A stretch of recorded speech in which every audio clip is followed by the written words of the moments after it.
Good morning, everyone, and good afternoon to our live streamers on the East Coast. My name is Elisabeth Dorman. Please feel free to call me Lizzie.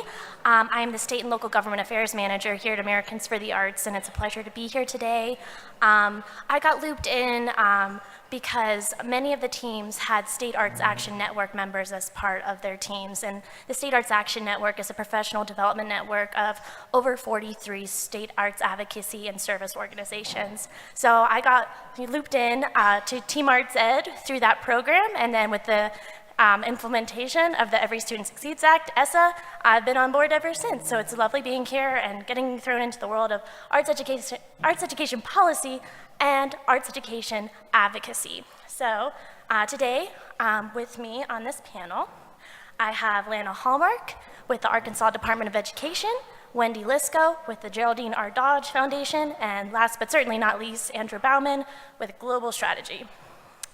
So as we went through these 3 years all together, providing technical assistance and convening with the 10 state teams, and also just we had conference calls with them, many emails with them, and last but again, certainly not least, all of the case studies reviewing that, disseminating it, and as we were reading them, there was all these common themes.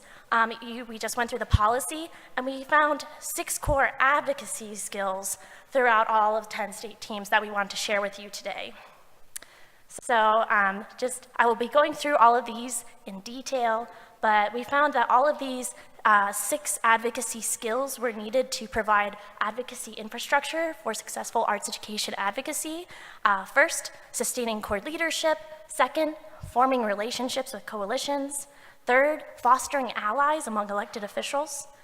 Fourth, building an information base. 5, crafting consistent and effective messaging. And last but not least, again, is creating communication infrastructure for grassroots advocacy. So let's run through these in a little bit more detail. So number 1, sustaining core leadership. We found that efforts with SP3 teams were most successful when they were led by a steering team of arts education stakeholders. These teams were typically small, about 3 to 5 people, and the leadership typically represented the state's education agency, the State Arts Council, and 1 or more advocacy organizations.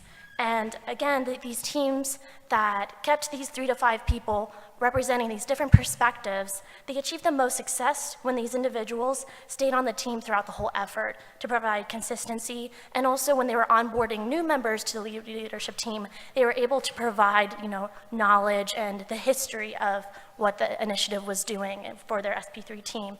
And then of course, they provided diverse perspectives to achieve success with the SP3 initiative. So an example of core leadership, again, all of our teams displayed this, but I had to call out Team Oklahoma here today is Jennifer Allen Barron, and with Oklahoma Arts Council. Also, Amber Sharples with Oklahoma Arts Council, and Julia Kurt, Oklahomans for the Arts, and she's actually running for state senate, so yay, we're very excited and proud about that. Just every time the 3 of them worked very collaboratively throughout the whole 3 years. Also just from an internal staff standpoint, all 3 of them were on every single call, replied to every single email, just were very in sync and worked together and provided their leadership all together. I also want to give them a shout out. They brought together a task force of 24 different people from throughout the state and from all sorts of arts disciplines to help inform their arts education policy work and advocacy work. And again, they all worked very much in tandem and respected each other's specialties. For the second advocacy skill that I want to talk about, it's forming relationships with coalitions. We found that efforts were most successful when you were engaging with people outside of the typical arts education field. And examples of this are key influencers, business coalitions, foundations, other grassroots groups, charter school representatives, statewide networks for education advocacy like the PTA, or education associations like the State Superintendents Association. I want to call out Team California. I sometimes forgot that they were a coalition because it just seems like they're all the same organization because they're so in sync and they all bring their own unique perspectives to this work. Within their coalition, of course, they have the California Alliance for Arts Education. They have close relationships with the California Department of Education, the California State, the PTA, the California County Superintendent's Education Services Association, that's a mouthful. And they all worked in tandem to pursue their Title I policy work. Number 3 is fostering allies among elected officials. We found that success was achieved when all the advocates and just the SP3 teams in general remained very flexible and adaptable as education leadership changed or political leadership changed. And success was also achieved when they stayed on top of relationship building with changing elected officials.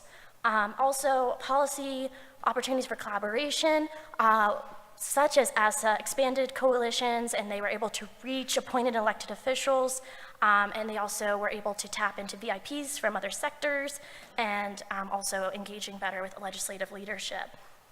I wanted to call on Team Massachusetts. They also have a really fantastic Arts for All coalition, which includes Arts Learning, Mass Creative, the Boston Public Schools Arts Department, the ESSA's Arts Equity Coordinator, Edvestors, the Massachusetts Cultural Council, and the Massachusetts Institute for a New Commonwealth.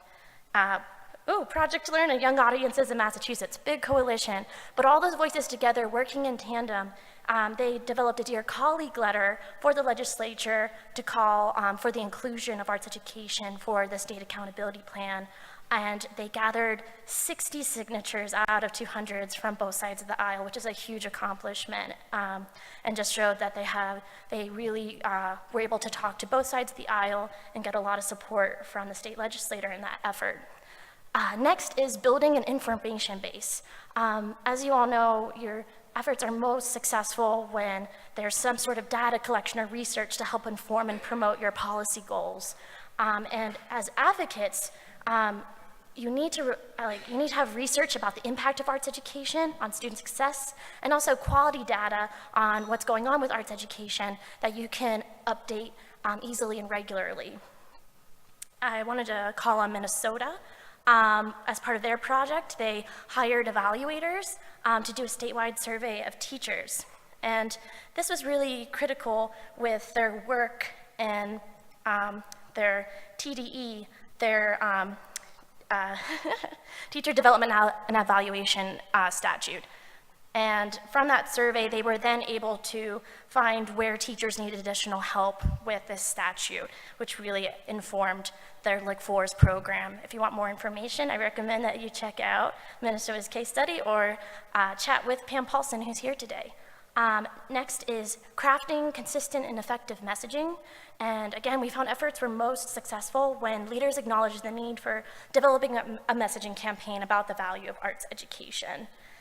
And I wanted to call out Arizona. They created this whole messaging triangle.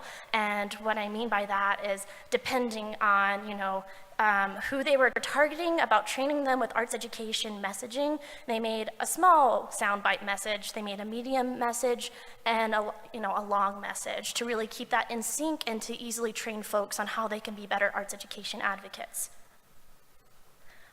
Last but certainly not least, creating communication advocacy infrastructure for grassroots advocacy. We found that teams were successful when they had the ability to communicate with and mobilize grassroots efforts in a timely fashion.